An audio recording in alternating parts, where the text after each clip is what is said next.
बहुत स्वागत है। आज हम भारतीय राजनीति के एक ऐसे दौर के गहराई में उतरेंगे जिसने देश की दिशा ही बदल दी। मेरा मतलब है 1991 से 2004 के बीच का समय। ये वो साल थे जब एक तरफ तो राजीव गांधी की दुखद मृत्यु के बाद एक राजनीतिक खालीपन सा था और दूसरी तरफ देश एक अभूतपूर्व आर्थिक संकट के मुहाने पर खड़ा था।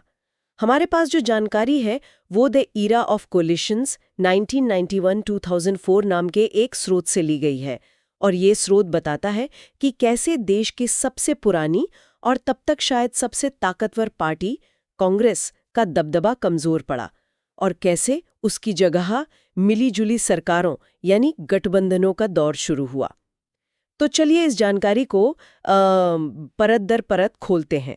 ये सोचना ही कितना दिलचस्प है कि जिस पार्टी ने दशकों तक अकेले राज किया, उसे अचानक सत्ता साझा करने की नौबत क्यों आ गई? कैसे हुआ ये सब? हाँ बिल्कुल, ये भारतीय राजनीति का एक बहुत ही महत्वपूर्ण मोड़ था। एक तरह का इन्फ्लेक्शन पॉइंट कह सकते हैं इसे। हम अक्सर 1991 के संकट को सिर्फ आर्थिक नजरिए से देखते हैं, लेकिन जैसे ये स्रोत इशारा कर रहा है, इसने राजनीतिक समीकरणों को भी आप समझिए जड़ से हिला दिया। ये संकट महज एक आर्थिक घटना नहीं थी, ये एक ऐसा उत्प्रेरक, एक कैटलिस्ट साबित हुआ जिसने राजनीति की पूरी बिसात ही पलट दी। सही कहा। तो फिर कहानी की शुरुआत वहीं से करते हैं, 1991 से। स्थिति वाकई गंभीर थी, है ना? ऐसा सुनने में आता है कि भारत के पास बस कुछ हफ्तों का ही विदेशी मुद्रा भंडार बचा था। हाँ यार, हालत बहुत पतली थी। सोना गिरवी रखने तक की नौबत आ गई थी। ओहो। ऐसे तूफानी माहौल में पीवी नरसिम्हा राव ने प्रधानमंत्री का पद संभाला। उन्हें ज्यादातर लोग एक शांत, विद्वान, कुछ हद तक लो प्रोफाइल नेता मानते थे।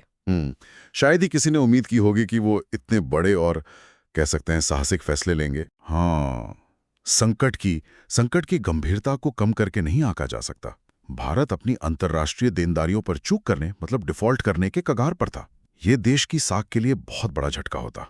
राव, जिन्हें राजनीति का चाणक्य भी कहा जाता है, उन्होंने इस चुनौती को समझा और उनके साथ वित्त मंत्री बने डॉक्टर मनमोहन सिंह। वो खुद एक बेहद सम्मानित अर्थशास्त्री थे और रिजर्व बैंक के गवर्नर भी रह चुके थे।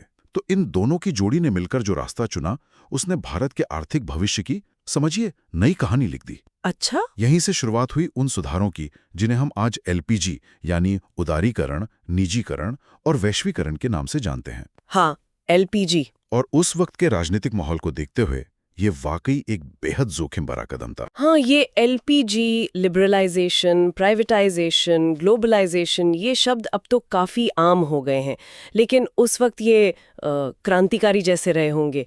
जरा इसे आसान शब्दों में समझाएं। उदारीकरण, निजीकरण, वैश्वीकरण, इनका जमीनी मतलब क्या था, खासकर उस लाइसेंस राज के संदर्भ में जिसका जिक्र अक्सर होता है? जरूर। देखिए, बुनियादी तौर पर यह दशकों पुरानी, काफी हद तक बंद, राज्य नियंत्रित अर्थव्यवस्था से एक खुली, बाजार आधारित अर्थव्यवस्था की ओर बढ़ने का कदम था। लाइसेंस राज का मतलब था कि कोई भी उद्योग शुरू करने या मान लीजिए उसका विस्तार करने के लिए अनगिनत सरकारी मंजूरियों और लाइसेंसों की जरूरत पड़ती थी। ओहो, बहुत जटिल प्रक्रिया रही होगी। हाँ, बहुत जटिल और धीमी। इसने औद्योगिक विकास को जैसे जकड़ रखा था। तो उदारीकरण ने इसी लाइसेंस परमिट राज को काफी हद तक खत्म किया, नियमों को सरल बनाया। निजीकरण का मतलब था कि सरकार ने उन सरकारी कंपनियों में अपनी हिस्सेदारी कम करनी शुरू की जो या तो घाटे में थीं या जिनमें निजी क्षेत्र बेहतर काम कर सकता था, ऐसा माना गया। और वैश्वीकरण, उसने भारतीय अर्थव्यवस्था के दरवाजे दुनिया के लिए खोल दिए। अच्छा। मतलब विदेशी कंपनियों को भारत में निवेश करने और व्यापार करने की ज्यादा आजादी मिली और भारतीय कंपनियों के लिए भी बाहर जाकर काम करना आसान हुआ। संक्षेप में कहें तो भारत ने दुनिया से जुड़ने का फैसला किया। ये तो सचमुच बहुत बड़ा बदलाव था। मतलब पूरी तरह से नियंत्रण वाली अर्थव्यवस्था से निकलकर एक खुली अर्थव्यवस्था की तरफ। लेकिन क्या उस वक्त ये डर नहीं था कि विदेशी कंपनियों के आने से हमारे अपने घरेलू उद्योग शायद मुकाबला ना कर पाएं या कहीं खत्म ही ना हो जाएं? इस चिंता को कैसे देखा गया? ये चिंता बिल्कुल वाजिब थी और इसका जबरदस्त विरोध भी हुआ। जो स्वदेशी विचारधारा वाले समूह थे, कुछ राजनीतिक दल थे, ट्रेड यूनियनें थीं, उन्होंने इसका पुरजोर विरोध किया। उन्हें डर था कि बड़ी विदेशी कंपनियां, मतलब एमएनसीज, भारतीय बाजार पर कब्जा कर लेंगी, छोटे उद्योग तबाह हो जाएंगे और शायद रोजगार के अवसर भी कम होंगे। एक डर ये भी था कि ये सुधार सिर्फ अमीरों और बड़े शहरों को ही फायदा पहुंचाएंगे और जो आम आदमी है, गरीब है, किसान है, मजदूर है, वो पीछे छूट जाएंगे। तो सरकार ने इन चिंताओं पर ध्यान दिया? हाँ, देखिए पूरी तरह नजरअंदाज नहीं किया। सुधारों को धीरे धीरे मतलब चरणों में लागू करने की कोशिश की गई, कुछ क्षेत्रों को सुरक्षा देने के उपाय भी किए गए। लेकिन ये सच है कि सुधारों का रास्ता आसान नहीं था। ये एक सतत बहस और कह सकते हैं मोल भाव का दौर था। अच्छा, तो इन बड़े आर्थिक फैसलों का नतीजा क्या निकला? ये स्रोत किस तरह के प्रभावों की ओर इशारा करते हैं? क्या भारत सचमुच एक वैश्विक दावेदार बनने की राह पर चल पड़ा था? हाँ, अगर हम लंबे समय में देखें तो इन सुधारों ने भारतीय अर्थव्यवस्था को मजबूती तो दी। विकास दर बढ़ी, खास तौर पर सेवा क्षेत्र, सर्विसेज सेक्टर जिसे कहते हैं, जैसे कि आईटी, उसमें तो जबरदस्त उछाल आया। हाँ, आईटी बूम तो सब जानते हैं। बिल्कुल। एक नया आत्मविश्वास से भरा मध्यम वर्ग उभरा, जिसके पास खर्च करने के लिए पैसा था और जिसकी आकांक्षाएं भी बढ़ी। शहरों का नक्शा बदला, लोगों की जीवन शैली बदली। भारत दुनिया की सबसे तेजी से बढ़ती अर्थव्यवस्थाओं में गिना जाने लगा। लेकिन इसमें कुछ लेकिन भी होगा। हाँ, लेकिन भी था। जैसा कि विरोधियों ने आशंका जताई थी, इसके कुछ नकारात्मक पहलू भी सामने आए। स्रोत इस बात पर भी जोर देते हैं कि विकास का फायदा सबको बराबर नहीं मिला। अमीर और गरीब के बीच की खाई बढ़ी। खेती किसानी जैसे क्षेत्र संकट में रहे। ये तो आज भी एक मुद्दा है। हाँ, रोजगार के अवसर उतनी तेजी से नहीं बढ़े जितनी उम्मीद थी, खासकर संगठित क्षेत्र में, ऑर्गेनाइज सेक्टर में। और ये असमानता सिर्फ आर्थिक नहीं थी, इसका असर समाज और राजनीति पर भी पड़ना ही था। और यहीं से शायद कहानी राजनीति की ओर मुड़ती है, क्योंकि एक तरफ अर्थव्यवस्था बदल रही थी, लोगों की उम्मीदें, जरूरतें बदल रही थी, और दूसरी तरफ देश की राजनीति भी एक बड़े मंथन के दौर से गुजर रही थी। वो कांग्रेस पार्टी जो आजादी के बाद से भारतीय राजनीति का केंद्र बिंदु रही थी, अब कमजोर पड़ रही थी। स्रोत इस बदलाव को कैसे देखते हैं? स्रोत बताते हैं कि ये कांग्रेस का पतन और क्षेत्रीय दलों का उदय, ये दोनों प्रक्रियाएं एक दूसरे से जुड़ी हुई थी और ये 90 के दशक में बहुत तेज हो गई। अच्छा, इसकी वजह क्या थी? कई वजह थी। एक तो कांग्रेस के पास अब नेहरू गांधी परिवार जैसा करिश्माई नेतृत्व शायद उस तरह से नहीं था जो पूरे देश को एक साथ बांध सके, खासकर इंदिरा गांधी और राजीव गांधी के बाद। दूसरे, मंडल कमीशन की सिफारिशों के लागू होने के बाद पिछड़े वर्गों की राजनीतिक चेतना और उनकी दावेदारी बढ़ी, जिसे क्षेत्रीय दलों ने ज्यादा प्रभावी ढंग से आवाज दी। हाँ, ये मंडल वाला दौर भी बहुत महत्वपूर्ण था। बिल्कुल। और तीसरे, जैसा हमने पहले बात की, आर्थिक सुधारों से जो क्षेत्रीय असमानताएं बढ़ीं, उन्होंने भी स्थानीय मुद्दों और पहचानों को ज्यादा अहम बना दिया। ये दिलचस्प है कि आप क्षेत्रीय दलों की भूमिका पर जोर दे रहे हैं। कौन से दल इस दौर में ताकतवर बनकर उभरे और उन्होंने राष्ट्रीय राजनीति को कैसे प्रभावित किया? कई सारे दल थे। उत्तर प्रदेश में मुलायम सिंह यादव की समाजवादी पार्टी और काशीराम मायावती की बहुजन समाज पार्टी, वो पिछड़ों और दलितों की मजबूत आवाज बनकर उभरी। बिहार में लालू प्रसाद यादव का राष्ट्रीय जनता दल एक बड़ी ताकत था। दक्षिण में जाएं तो तमिलनाडु में डीएमके और एआईएडीएमके, आंध्र प्रदेश में चंद्रबाबू नायडू की टीडीपी बहुत प्रभावशाली हो गए थे। अच्छा, तो लगभग हर बड़े राज्य में। हाँ, महाराष्ट्र में शिवसेना, पंजाब में अकाली दल, असम में असम गण परिषद, ऐसे कई उदाहरण हैं। इन दलों का आधार अपने अपने राज्यों में बहुत मजबूत था और राष्ट्रीय स्तर पर इनका असर ये हुआ कि दिल्ली में सरकार बनाने के लिए अब इन क्षेत्रीय क्षत्रपों का समर्थन वो जरूरी हो गया। अच्छा, वह केंद्र सरकार के गठन और नीतियों में मोलभाव करने की स्थिति में आ गए। तो इसका मतलब ये हुआ कि राष्ट्रीय राजनीति का चरित्र ही बदल गया। अब फैसले सिर्फ दिल्ली में नहीं होते थे, बल्कि लखनऊ, पटना, चेन्नई, हैदराबाद जैसे शहरों की भी अहमियत बढ़ गई थी। बिल्कुल। राष्ट्रीय राजनीति ज्यादा संघीय, ज्यादा फेडरल हो गई, जिसमें राज्यों की आवाज पहले से कहीं ज्यादा सुनाई देने लगी। नतीजा ये हुआ कि किसी एक पार्टी, यहां तक कि कांग्रेस के लिए भी, लोकसभा में अकेले दम पर बहुमत हासिल करना लगभग नामुमकिन सा हो गया। हाँ, ये तो बड़ा बदलाव था। यहीं से शुरुआत हुई असली गठबंधन युग की। 1996 से लेकर 2004 के बीच कई गठबंधन सरकारें बनी और गिरी। संयुक्त मोर्चा की सरकारें, फिर बीजेपी के नेतृत्व में एनडीए की सरकार। ये दौर राजनीतिक अस्थिरता का भी था, क्योंकि गठबंधन के साथी दल अक्सर अपनी मांगों को लेकर दबाव बनाते थे। और कांग्रेस जिसे हमेशा अकेले राज करने की आदत थी, अब इस नई खंडित राजनीतिक सच्चाई से जूझ रही थी। उसे भी सत्ता में बने रहने या वापस आने के लिए गठबंधनों की जरूरत महसूस होने लगी। ये पार्टी के लिए एक बड़े मानसिक और रणनीतिक बदलाव की मांग कर रहा था। इस पूरी उथल-पुथल के बीच कांग्रेस पार्टी खुद को कैसे संभाल रही थी?